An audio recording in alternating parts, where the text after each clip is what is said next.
قصة حب عريقة نشأت بين شادي الشخصية الروشة قوي الشاب المزيكاتي اللي بيعمل حفلات في النادي، وياسمين رحمة بنت الراجل الكبارة الغني البيزنس مان. هو شادي ما كانش من طبقة أقل منها، يعني كان عادي. أبوه أو جوز أمه اللي هو حسن فخر الدين راجل في الوسط الفني وعنده علاقات ومعاه فلوس، تمام، مفيش مشاكل. ياسمين رحمة كانت بتحب شادي أشرف ومستعدة تعمل عشانه أي حاجة، ومش عشان هو بس، لأ ده كمان عشان البند اللي هي متأكدة 100% إن هما هيبقى لهم مستقبل كبير أوي في يوم من الأيام. بس ياسمين كان عندها مشكله بسيطه شويه، وهي ان دايما شايفه نفسها قوي، دايما فاكره ان هي كل حاجه في حياه كل حد، وان هي حللت المشاكل اللي جايه تشيل كل واحد من مشكلته وتخلصوا منها. زي ما شادي قال لها انت شايفه نفسك محور الكون. ياسمين رحمي ابوها مهيأ لها الظروف انها تعمل كل حاجه باستخدام فلوس ابوها، طبعا مفيش حاجه تقدر تقف قدامها، تعمل اللي هي عايزاه، كل حاجه سهله. ابوها ولها الحق في فلوسه، انما حسن فخر الدين كان برضه معاه فلوس.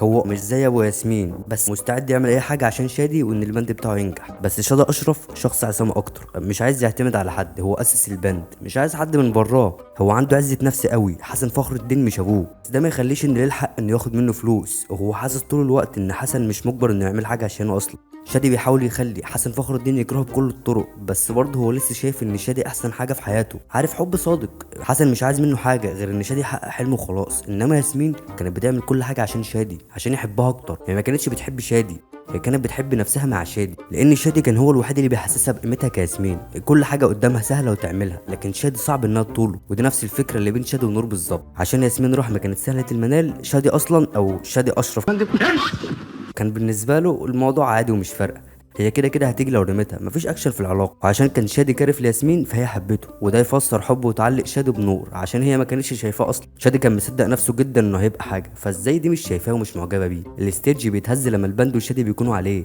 كل الناس بص على مكان شادي اللي هو في الصداره، هو النور، فازاي النور اصلا ما تشوفوش؟ هو كان عايز يثبت ان هو ما بيترفضش، هو حلم لاي حد. وفي رحلته في اثبات ده لقى ان نور شبهه في حاجات كتير قوي، عندها حلم بتحارب عشانه، فهماه من غير ما يتكلم. نور هي الوجه الاخر لشادي، مع اختلاف ان نور شخصيه وصوليه شويه، وده كان غصب عنها. السكك متقفله في وشها على عكس شادي، السكك بتبقى متقفله في وشه، بس دايما في ناس بتساعده. بس رغم كل ده هو حاسس برضه بالوحده، وده نفس احساس نور، مفيش حد معاه. نور مش بتخلي شادي يحس ان هي الليدر، مش ممشيه الدنيا، يعني مش محور الكون. وشادي دايما كان بيحب يشوف الصعب فين وبيروح له، هو مش عايز حاجه سهله. ونور كانت دايما بتسيب شادي يعمل اللي يريحه، مش اللي المفروض عليه. هو لما بيشارك مشاكله مع حد ايا كان مش عايز حل، هو عايز حد يقول له يا عم ده موقف صعب فعلا، اعمل دايما اللي يريحك واللي انت شايفه صح. شادي مش هيضيف حاجه لنور، ده بره عن المصلحه، بتكلم في العلاقه. يعني لو غاب هي هتكمل حياتها عادي، خدت فلوس وسافرت، ولما رجعت كملت حياتها. شادي مش محور الكون بالنسبه لنور، كل اللي نور تقدر تقدمه لشادي كلمه حلوه مش راي وحل. شادي عنده مشكله في البوم او حاجه، لو راح حكى لنور هتدعمه معنويا وهيدوروا على الحل مع بعض.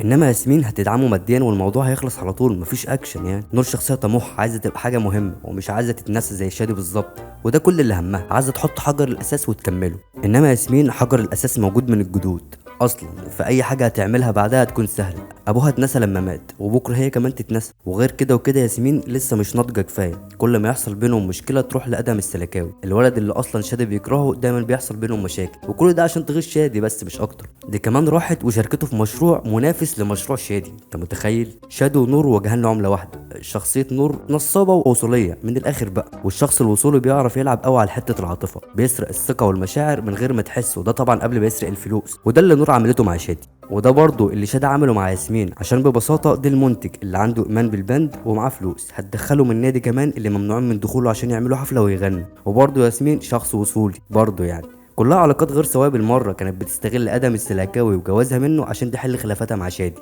شوف بقى، وفي الاخر شادي قالها مش لاقي سبب حبه لنور، انما ياسمين اكتشف فجاه انه بيحبها عشان هي واقفه جنبه وبتساعده هو والبند، والسبب لوجيك قوي انه يروح في يوم من الايام، فالحب برضه يروح معاه زي ما شادي قال يعني. وفي اخر الحلقه لما شادي حس ان ياسمين خلاص بتروح منه ما استحملش، هو جنبه نور بس ازاي؟ دي ياسمين بتقول انها مسافره تتخطب ازاي من ادهم السلكاوي تاني ادهم، وما كانش مصدق. وبس كده، لو عجبك اللي انا بقدمه ممكن تدوس سبسكرايب ولايك عادي جدا، مش هيحصل اي حاجه. يلا صباحكم مساءكم لذيذ.